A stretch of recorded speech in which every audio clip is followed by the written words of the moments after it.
Hi there, everyone. This is our first video, and welcome to Inputix. In today's video, we are going to be going through the first passage of our book, which is ELS, English through. So, without further ado, let's get started. And our first passage is about the best recruiting agents. Hop, the best recruiting agents nima degani? Buning tarjimasi eng yaxshi ishga oluvchi agentlar. Hop, o'qishni davom etamiz. In 1849, a servant girl wrote home to her brother from Port Adelaide, South Australia. I have accepted a situation at £20 per annum. So you can tell the servants in your neighborhood not to stay in England for such wages as from £4 to £8 a year, but come here. Xo'p, birinchi gap bizda yetarlicha uzun ekan. Buni bitta tarjima qilamiz. 1849 yilda A Servant Girl deyilyapti ekan. Bizada servant degani xizmatkor. Xizmatkor qiz, xizmatkor qiz uyga yozibdi akasiga qayerdan? Port Adelaidedan, South Australiadan. I have accepted a situation. I have accepted a situation degani I have accepted a situation. Buni tarjimasi biror bir ishga qabul qilinish yoki ishni qabul qilish. In English definition, let's say I have taken a job, yeah, we can say. Man ishga qabul qilindim, man ishga kirdim desak, I have accepted a situation bo'lar ekan. Xo'p, sirada bitta yangi fraza chiqdimi? Yoki qanaqadir bir unique phrase chiqdi. Iloji boricha uni speakingda yoki writingda ishlatishni o'ylaylar. Xo'p, buni speakingga qo'yadigan bo'lsak, I have accepted a situation. Saralashtiramiz. Narxini aytmaymiz-da, qattarini aytamiz bu yerda.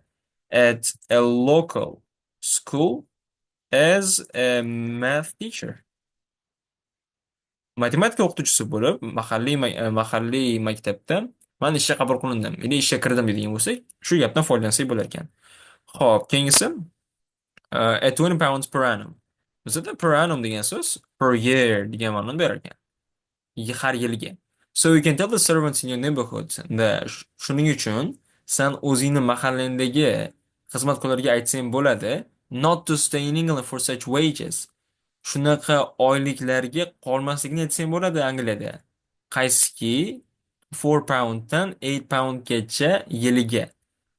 S'ga ham beradigan bo'lsak, S ma'nosi ko'pincha dek yoki because degan ma'nolar keladi. Lekin bu yerdagi ma'nosi between degan ma'no beryapti bizga. 4 pounddan 8 poundgacha bo'lgan oylikka qolmasini aytsang bo'ladi. But come here, bu yoqqa kelishlarini aytsang bo'ladi deyapti. Wage degani asosan bizda money paid for work. Salary deb bizda. Xo'p, keyingisi faqat bu salarydan sal farqi bor. Salary educated people'ga beriladi. Wage keladigan bo'lsak, bu unskilled workerlarga beriladi. Unskilled workers. Xo'p, o'qishda davom etamiz. Bu gap bizda birinchi gap tushunarli bo'ldi. Letters such as these, which were circulated from kitchen to kitchen and from attic to attic in English homes, were the best recruiting agents for the colonies, which were then so desperately in need of young women to serve the pioneers who were trying to create a new life for themselves in their chosen countries. Xo'p, bizda ikkinchi gap ham yetarlicha uzun ekan. Bitta tarjima qilamiz buni. Letters such as these, shunga o'xshagan xatlar qaysiki oshxonadan oshxonaga va tomdan tomga aylanib yurgan juda ham bir mashhur bo'lgan xatlar were the best recruiting agents, eng yaxshi ishga oluvchi agentlar bo'lgan ekan for the colonies. Colony degani buni ham tarjimasi ko'ramiz. Bitta yozib chiqamiz. Xo'p, bu yerdan boshlaylik. O'zi grammatik sxema ham beradigan bo'lsanglar, mana o'zi gap bunday bo'lgan. Letters such as these were the best recruiting agents for the colonies bo'lyapti gap. Lekin ikkita komani o'rtasida ular non-defined clause qilishyapti-da, extra information qo'shib ketishyapti. Letters deb ular yo'rg'a berishyapti yaxshilab. Xo'p.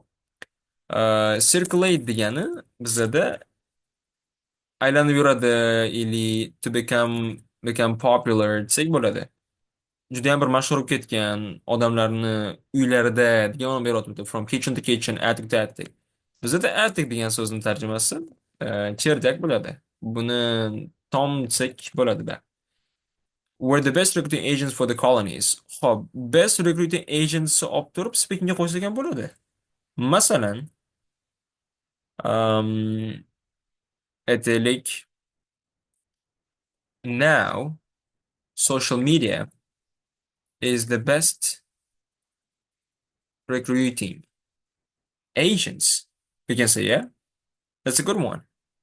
Or is one of the best, yeah, one of the best recruiting agents for modern companies. Now that's a really good sentence. Circulated ham gap qilsak bo'ladi. Bu ham bir yaxshi fraza ekan. Okay, let's think about it. Bizda aytdi, which were circulated from kitchen to kitchen and from attic to attic.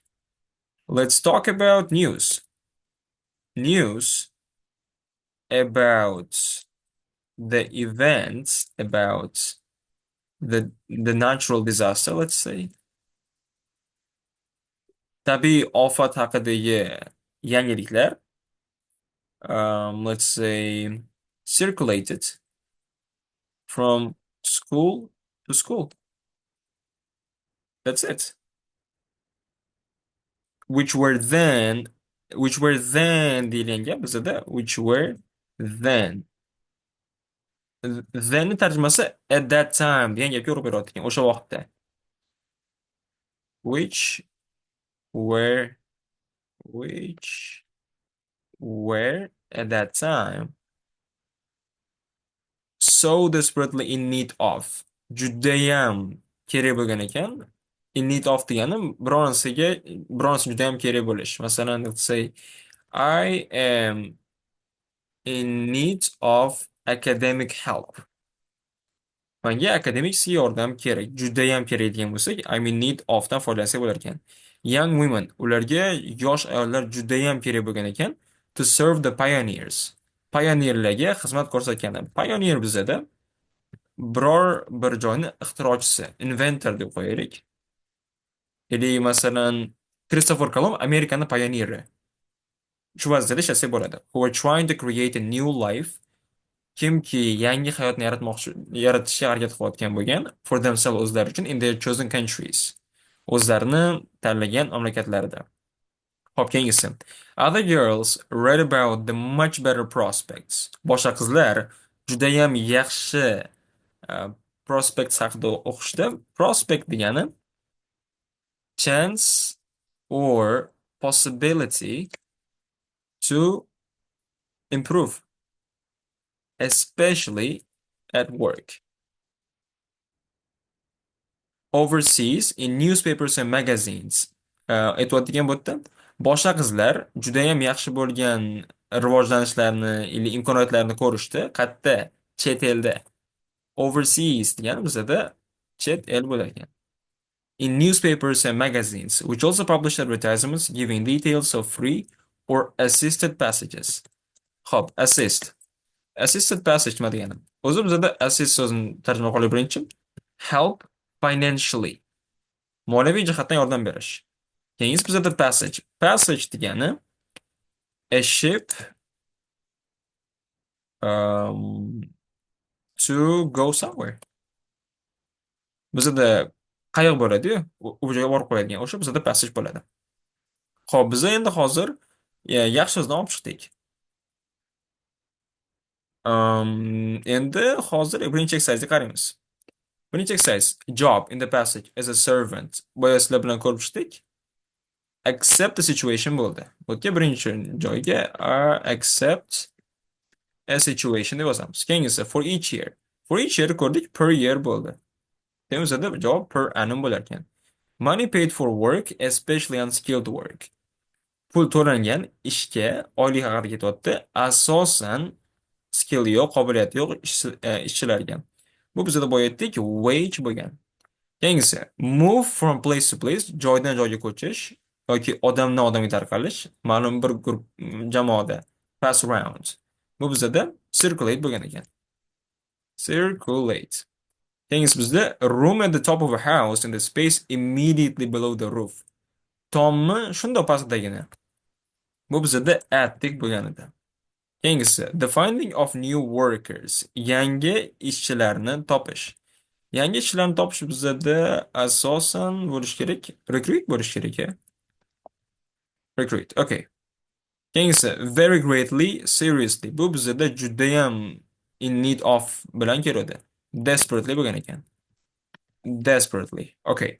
Next one. One of the first people to go to a new country or to work or settle. Bu aytganimizdek, Christopher Columb birinchi odamlardan bo'lgan. U pioneer bo'lgan ekan bizada.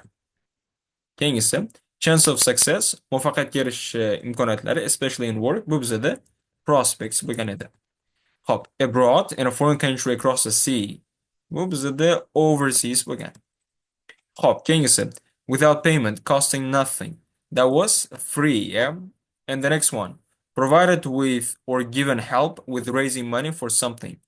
Bu bizada adashmasam oxirgi gapdan kelib chiqdi. Assist passages. Hop, demak bu degi assist bo'lar ekan. Va oxirgisi, journey by ship from one place to another. Passage. Okay, we are done with the first exercise. Now it's time for the second exercise. Those women who went to the colonies as servants. Colony degani bizada ma'lum bir mamlakat. Asosan avtonom respublika bo'ladi.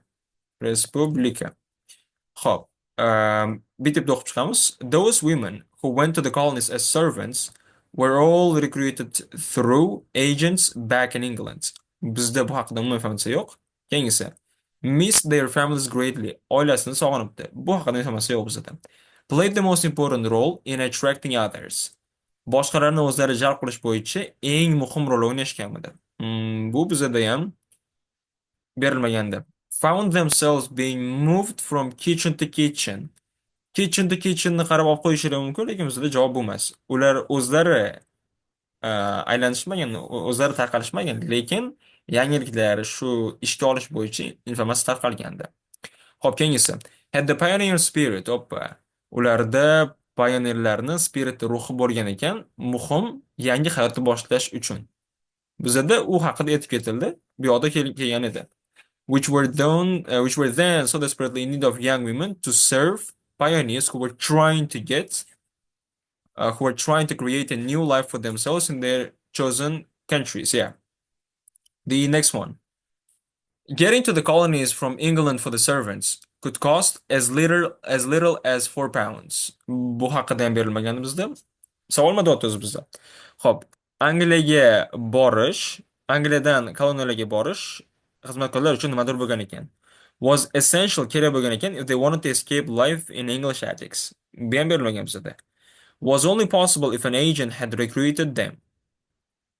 Mumkin bo'lgan ekan agar agent ularni ishga olganda, ularni ishga qabul qilib olganda. Bu haqida ham bizga informatsiya berilmadi. Did not pose any financial problem. Hech qanaqa moliyaviy muammo olib kelmagan. Bu yerdan vocabulary olsak ham bo'ladi. Pose financial problems. Moliyaviy muammolar olib kelish. Aytaylik, my new school doesn't pose any financial problems. Because everything is government funded. Hamma narsa hukumat tomonidan berilgan.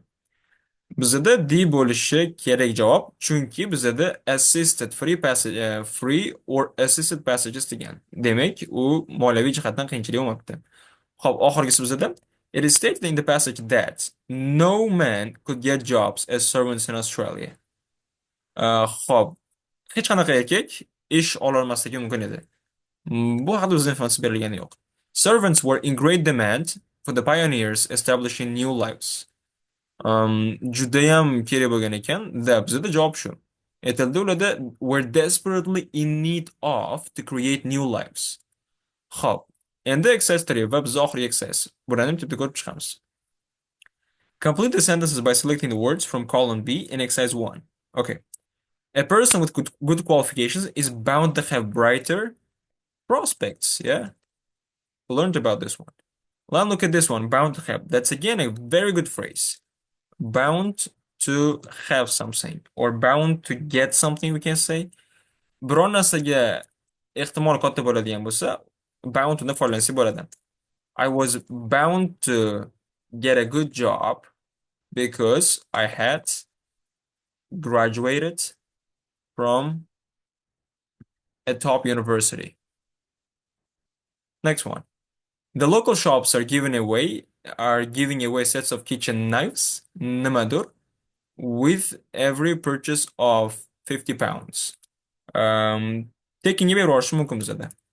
Are giving away sets of kitchen knives free with every purchase of 50 pounds. Okay, let's continue. The news circulated, yeah, so quickly around the office that by the end of the day, everyone had heard it. Many of them, nimadur, had no information as to what difficulty they would face once they arrived in the new lands. Many of the servants bo'lishi mumkin, yeah? Okay. Oxirgisi, she, nimadur, wanted a bicycle and begged her parents day and night for one. Judayam holida degan mana kelib chiqadi bizada. Judayam degan so'z desperate deydi bizada. She desperately wanted a bicycle and begged her parents day and night for one. Okay. Bizada beg degan so'z biror narsani yolvorib so'rash. I begged my parents to buy a new mobile phone, we can say, yeah? That's how we need to analyze the language in every passage that we read. So that was pretty much it for the first video. We had a lot of fun with a lot of nice chunks of vocabulary. And see you all in our next videos. Thank you for watching, and don't forget to subscribe and leave your likes.